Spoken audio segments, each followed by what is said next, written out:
Olá pessoal, meu nome é Vinícius e nesse vídeo aqui eu vou falar um pouco sobre cronograma de pesquisa. Para quem está iniciando uma pesquisa é muito importante, não se perder no tempo e de cada etapa. Então eu vou dar algumas dicas aqui, sobre como fazer um cronograma de pesquisa, para levar a pesquisa tranquilo, ou tranquila, para quem está iniciando aí, Então, bom, para começar, algumas coisas que a gente precisa observar, num cronograma. Prazos externos, então quem estuda em programa de mestrado, doutorado, curso de especialização ou graduação, enfim, é importante perguntar na secretaria, para coordenação, quais são os prazos, ou para os professores das disciplinas que tem a ver com pesquisa, para o orientador, quais são os prazos, quer dizer, o que a gente tem a obrigação de entregar, em que data, essa é a primeira coisa, que se faz. Se precisa passar por comitê de ética, então também tem que se levar isso em consideração. Por quê? Porque normalmente demora um mês ou mais até para um comitê de ética avaliar, às vezes até pode ser alguns meses, dependendo do caso, se um trabalho está apto ou não a ser feito dentro do que está estabelecido ali como aceitável então pelo comitê de ética. E esse tempo de análise deve ser também levado em conta aí no cronograma. As restrições para a coleta de dados, então dependendo de onde a coleta de dados vai ser feita, talvez tenha que ser num período específico, então é melhor conversar com o pessoal que trabalha onde os dados vão ser coletados, para ver qual o melhor período, e se esse período for daqui a, sei lá, 5, 6 meses, isso vai ter um impacto na coleta de dados e na análise dos dados. Então isso é uma outra coisa que tem que ser levada em consideração. E também, muito importante, não negligenciar um período para revisão e ajustes, porque às vezes a gente bota lá no cronograma análise de dados, tal, mas não bota um período ali específico só para fazer a revisão de texto e os ajustes que precisam ser feitos. E isso acaba impactando muito nas bancas, Quando a gente vai para a banca, a gente percebe que muitos estudos parece que não foram muito bem amadurecidos, textualmente falando, Então isso muitas vezes é falta de um período dedicado exclusivamente para isso, para revisão e ajustes.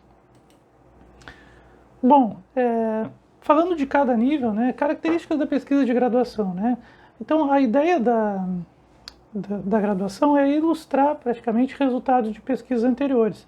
O que já existe na literatura, a gente vai fazer um novo estudo, então, vai fazer uma nova coleta, uma nova análise, tem que ser original, mas, assim, não precisa alcançar a fronteira do conhecimento ou ultrapassar essa fronteira, Isso é mais para mestrado ou doutorado, mas pelo menos tem que ilustrar o que os resultados de pesquisas anteriores já estão mostrando naquele tema ali, Tem que ter uma fundamentação teórica básica, uma metodologia básica, mais descritiva, Não precisa ser uma metodologia ainda sistemática, como é na pós-graduação, mas precisa ter essas sessões, precisa apresentar isso, pelo menos descrever os procedimentos metodológicos que foram feitos na pesquisa. Não há obrigatoriedade de resultados novos, Isso é mais para pós-graduação, mas tem que ser um estudo com coleta de dados, com análise, e que pelo menos ilustre o que as pesquisas anteriores já vêm estudando. Uma sugestão, eu vou dar algumas sugestões de cronograma aqui, Claro que aqui cada sugestão, eu vou fazer a mesma coisa para especialização, mestrado, doutorado, mas elas devem ser conversadas aí sempre com os orientadores, e claro que algum ajuste vai ter que ser feito sempre, em função das características próprias de cada pesquisa. Mas é um ponto inicial, pelo menos, um chute inicial aqui para cada pesquisa, acho que eu posso pelo menos dar umas dicas aí, Então, um cronograma de pesquisa.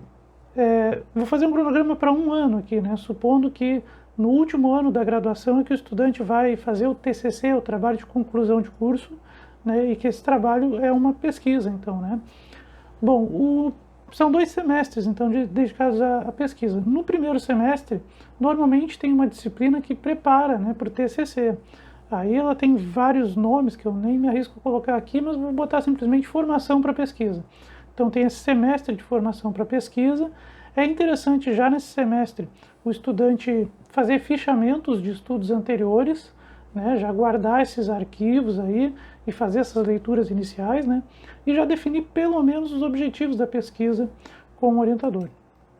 No segundo semestre, eu botei aqui 5 meses, estou supondo aqui 5 meses, porque né, normalmente tem um de férias, né, então já dando esse período para descansar, né, então prevendo aí 5 meses. Os 3 primeiros meses do segundo semestre de trabalho no TCC, eles devem ser muito intensos, né? Então, olha só, né, eu proponho aqui, né, redação de introdução, fundamentação e metodologia, depois, produção e análise de dados. Produção seria coleta, né, coleta de dados e análise de dados, e no terceiro mês, redação das conclusões e uma organização geral do texto. Por que esse estudo intenso aí nos primeiros 3 meses do segundo semestre? Justamente para dar tempo de fazer uma boa revisão geral antes de entregar a monografia, né? Que normalmente o TCC de graduação ele é uma monografia, ou seja, um texto sobre um tema bem delimitado, né? Com alguma fundamentação, né? E metodologia científica para argumentação, né? Então isso basicamente é uma monografia. E depois, no último mês, para se preparar para a banca, né, e fazer ajustes aí pós-banca. Bom, da especialização não muda muito, né? Supondo uma especialização em que a pesquisa acontece ao longo de um ano, né? Então é a mesma coisa, ilustrar resultados anteriores, uma fundamentação teórica básica, uma metodologia básica, não tem ainda obrigatoriedade de resultados novos, ou seja, muito parecido, né, com a graduação, e o cronograma basicamente também não tem diferença. Um primeiro semestre para formação para pesquisa, já uma produção de alguns fichamentos aí, né? E definição dos objetivos, pelo menos. E também aqueles 3 meses de trabalho intenso, de escrita de introdução, fundamentação e metodologia, né? Depois coleta e análise, e redação de conclusão e organização geral.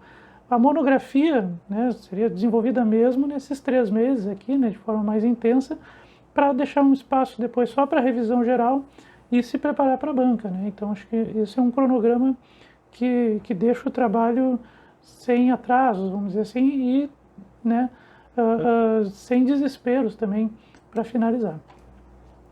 Bom, o mestrado ele já tem outras características, né? Então não é só ilustrar, mas confirmar sistematicamente pesquisas anteriores, ou refutar, né, dependendo do caso. Fundamentação teórica mais aprofundada, exigida nesse nível, né, e uma metodologia sistemática. Então tem um aprofundamento muito maior na fundamentação teórica e na metodologia sistemática. Pelo menos, né, uma produção de um artigo aí para periódico é desejável aí, né, no final do mestrado. E ele precisa também, o trabalho precisa dialogar, né, com a fronteira do conhecimento. Ele não precisa ainda ultrapassar essa fronteira, ele não tem que ter um grau de originalidade a ponto de ultrapassar a fronteira do conhecimento do tema, mas ele tem que pelo menos dialogar, né, chegar até essa fronteira do conhecimento científico. No mestrado, né, normalmente a pesquisa é desenvolvida ao longo de todo o curso, que normalmente dura 2 anos. Então eu vou dar uma dica de cronograma aqui, né, mais ou menos com base nisso, assim, né, ao longo de 2 anos. Então tem 2 anos para fazer pesquisa. No primeiro semestre de todo o mestrado, normalmente tem uma disciplina, né, para formação para pesquisa. Às vezes é chamada de metodologia da pesquisa, né, essa disciplina. Mas nesse primeiro mês também é interessante já fazer alguns fichamentos, né, de estudos anteriores, já definir os objetivos com o orientador. No segundo semestre, a redação da introdução do projeto de pesquisa. Normalmente no mestrado, só para explicar, tá, pessoal? Na metade do mestrado, normalmente existe um exame de qualificação, que é onde o estudante apresenta o projeto de pesquisa, né, e para ele dar continuidade e concluir depois na dissertação. Então, no segundo semestre, o foco seria desenvolver esse projeto para apresentar no exame de qualificação. O que tem nesse projeto? Então, introdução, né? Então, no primeiro mês do segundo semestre é interessante fazer uma introdução do projeto de pesquisa, no segundo, uma fundamentação, se dedicar mais para a fundamentação teórica, no terceiro, metodologia. No quarto, uma organização geral do texto, né, do projeto de pesquisa, para, então, no último mês desse segundo semestre, fazer o exame de qualificação da dissertação. Após o exame de qualificação, então se vai para a coleta de dados, né, ou produção de dados, dependendo do nome que é dado, enfim. Os outros 2 meses para análise, o 4º mês para redação das conclusões ou considerações finais, e no final do 3º mês já fazer a organização geral da tese, já meio que ficar com o texto pronto. Por quê? Porque no último semestre do mestrado, né, lembrando que o mestrado muitas vezes se exige a entrega de um artigo científico para a revista, né, a submissão de um artigo. Então, no último semestre é interessante se dedicar para esse artigo científico, né, junto com o orientador, fazer uma revisão geral ainda da dissertação, né, ajustar tudo ali, e depois ter um tempo ainda de se preparar para a banca e, né, fazer a defesa e os ajustes pós-banca. Bom, do doutorado, quais são as características principais, né? Inovar pesquisas anteriores. Então aqui tem que existir um avanço na fronteira do conhecimento daquele tema que está sendo estudado, né? Com fundamentação teórica aprofundada, metodologias sistemáticas que já são exigidas no mestrado, né? E a produção de pelo menos aí uns 3 artigos paraperiódicos. Isso aí cada programa define, não é uma regra geral, né? Mas normalmente alguns artigos científicos são produzidos a partir de uma tese de doutorado. Então por isso que eu botei 3, mas esse é um chute, assim, né? Na verdade, cada programa que define, né, o número de artigos. No doutorado se tem muito mais tempo, né? Se tem 8 semestres, né? 4 anos para desenvolver a pesquisa. Então eu vou dar uma dica de cronograma aqui, né? Até para o vídeo não ficar tão extenso, né? Vou dar uma dica de cronograma aqui. No primeiro semestre, formação para pesquisa, né? O aluno faz a disciplina que prepara para pesquisa. No segundo semestre, fazer leituras iniciais e fichamentos, definição dos objetivos da pesquisa. No terceiro semestre, fazer a redação da introdução e fundamentação teórica. No 4º semestre, a redação da metodologia do projeto de qualificação, né, que no doutorado acontece na metade do curso também, que é na metade do 4º semestre, né, no mestrado é no segundo semestre, porque o mestrado são 2 anos, no doutorado normalmente, né, é no final do 4º semestre, que é a metade do curso ali, né. Organização geral do projeto de pesquisa, né, que vai ser apresentado no exame de qualificação. No último mês do 4º semestre, então, fazer o exame de qualificação, né? Após o exame, fazer produção e análise de dados no 5º semestre, seguir com a análise de dados no 6º semestre e fazer redação das conclusões e considerações finais, né? E já organizar a tese. Por que isso no 6º semestre? Porque o 7º semestre, né, seria basicamente utilizado para os artigos científicos, né? A escrita de uns 2 artigos científicos. E no último semestre, então, né, a escrita do último artigo científico, do 3º, né? Se tiver possibilidade de fazer mais, né, melhor, mas, enfim, pelo menos se preparar para escrever uns 3 artigos, acho que é interessante aí no doutorado, né? E depois fazer de novo a revisão da tese, depois de fazer os artigos, tudo, e se preparar, então, para a defesa final, no final do 8º semestre.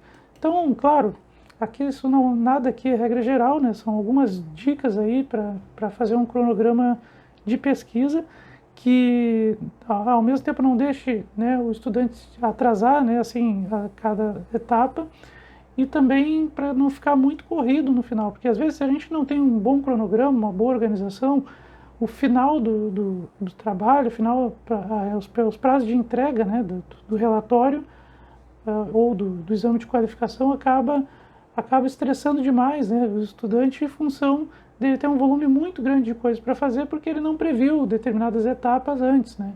Então é importante. E nesse vídeo aqui, basicamente, eu fiz aqui, né, dei algumas dicas aí de organização, né. Cada orientador, cada estudante pode adaptar isso aqui para a sua realidade, para o seu contexto, né. E basicamente é isso, né.